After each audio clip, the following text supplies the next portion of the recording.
Now on Denver 7 News at 4. President Biden delivers his first State of the Union. Reaction after a congresswoman from Colorado heckles him. We've been dealing with fewer new cars and higher prices for the ones that are available. We look at the signs of this becoming a reality long term. And 6 months after the Afghanistan evacuation, we're checking in on the refugee families now settling here in the U.S. The struggles they're facing and the moments giving them a glimpse of hope. And a big relief for many of the Marshall Fire victims. Why rebuilding their homes will cost just a little bit less. Thank you for joining us. I'm Jessica Porter. President Biden gave his first State of the Union address last night. In it, he rebuked Russian President Putin while praising the Ukrainians' willpower. He also promised families here at home that he'll focus on lowering inflation and moving past the pandemic. Too many families are struggling to keep up with their bills. I get it. That's why my top priority is getting prices under control. But I want you to know we're going to be okay. The president kept his list of goals short, but he did announce that his administration is laying out a new coronavirus plan that includes more free rapid tests for Americans. Colorado Congresswoman Lauren Boebert is making headlines today for what she did during the State of the Union. President Biden was talking about injured Iraq and Afghanistan war veterans, including his late son, Beau. When Boebert interrupted, she blamed Biden for the 13 service members who were killed during the U.S. withdrawal from Afghanistan. A cancer that would put them in a flag-draped coffin. I know. Boebert wore a shawl that read "Drill, Baby, Drill," a statement in support of increased drilling for oil and gas. Denver 7 spoke to Colorado Congressman Jason Crow, a veteran himself, after the speech. He had some harsh words for Representative Boebert. We've known for a very long time that Lauren Boebert doesn't know what she's doing. During a moment where the president was trying to honor our fallen as the commander-in-chief, a very somber moment that both Republicans and Democrats were recognizing and reflecting on. She took it upon herself to show politics and try to interrupt the president's speech, which was entirely inappropriate. Today, we're also hearing from Representative Crow about the situation in Ukraine. He believes that Putin had no idea what he was in for when he invaded the country. I think he miscalculated the ability of his military, the capability of his military to conduct a major ground invasion, and we've seen substantial setbacks, military setbacks by the Russians, which I can get into in detail. Number two, substantial miscalculation about the resistance of the Ukrainians and the level of ferocity and their will to fight.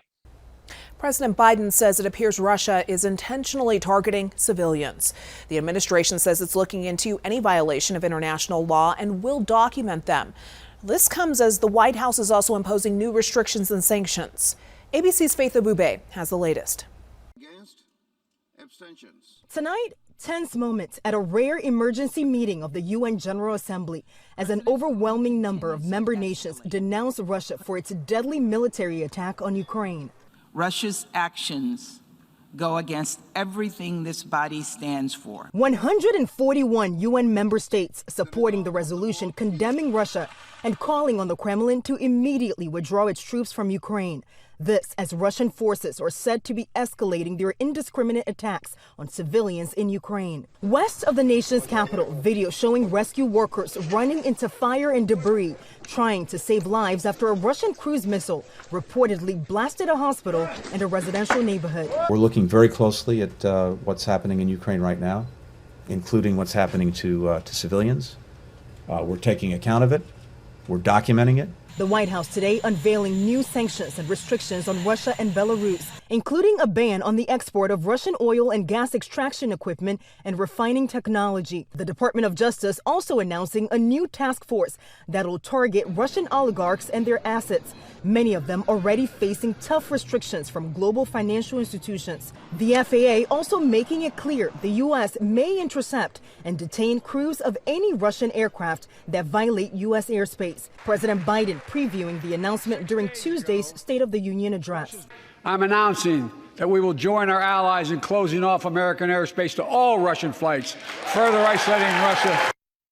And we now know as Ukrainian forces continue fighting back against the Russian troops, the Kremlin is suffering some significant casualties as well. For the first time, the Russian Defense Ministry says almost 500 of their troops have been killed in Russia's war in Ukraine. In Washington, Faith Abube, ABC News. Across the world, COVID-19 cases are dropping.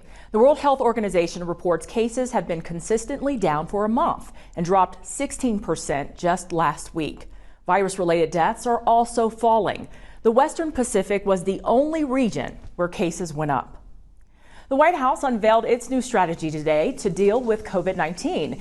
It focuses on protection and treatment, like ramping up vaccine production and moving toward a one-stop tested-to-treat system. The strategy also includes preparing for new variants, as well as fighting the virus abroad and avoiding shutdowns. The plan will require new funding from Congress. Louisville city leaders will give Marshall Fire victims a break when it comes to rebuilding their homes. The city is now working on an exemption from new environmental building codes after an emotional meeting last night where there was more than 2 hours of public comment about the issue. But with having to start over without having that preparation of knowing that we were going to build with a requirement of green builds, it makes it just harder to even know what we can do moving forward. The city adopted the new energy efficient building codes back in November. Builders have to install things like high efficiency windows, insulation, and siding. But residents who lost everything say these additions are just too expensive right now. The Marshall Fire Disaster Recovery Center in Lafayette is closing this Sunday. Anyone who needs help after that can get information online or over the phone. And today is the last day for fire victims to apply for grants. The grants are from FEMA or the Small Business Administration. As of this weekend, around 3,200 people have registered for help from FEMA. The SBA has received more than 1,700 home loan applications and nearly 200 business applications. We have a link to apply on thedenverchannel.com. Denver 7 is committed to helping people impacted by the Marshall Fire. And today we are reaching out to what some are calling the silent victims. Surprise! Oh, yay! Those are actually really exciting. Thank you. Our Jacqueline Allen delivered 2 air purifiers to Sophia Martin and her family today.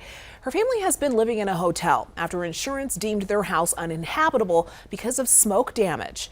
They live on the same block as properties that burned, and the hurricane force winds blew the toxic debris, coating everything. The process to get it cleaned has been expensive and nerve-wracking because they have a 4-year-old daughter with asthma and a 6-month-old son. I'm scared that if I don't make the right moves and don't take the right steps, that they're going to have cancer down the road.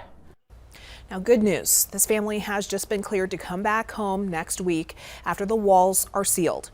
Thanks to generous donations from Denver 7 Gives viewers, we are able to pitch in and give them peace of mind, buying them those 2 air purifiers. And then when they move back in, we have pledged to replace their couch.